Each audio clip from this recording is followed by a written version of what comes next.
ഏറ്റവും പ്രതിപാദനനായ മലയാളി ആരാണ് എന്ന് ചോദിച്ചാൽ നിസ്സംശയം ഏറ്റവും ചുരുങ്ങിയത് 10 അംഗമായി മാറുന്ന ഷുജായി മൊയ്തു മുസ്ലിയാർ. നിങ്ങൾക്കും നമുക്കും അതിൽ തർക്കമില്ലല്ലോ.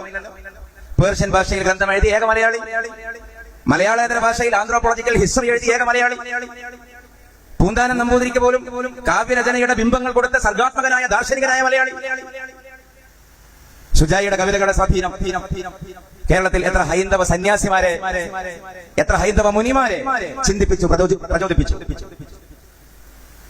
കുഞ്ഞായി മുസ്ലിയാരുടെ സംഭാവനകൾ.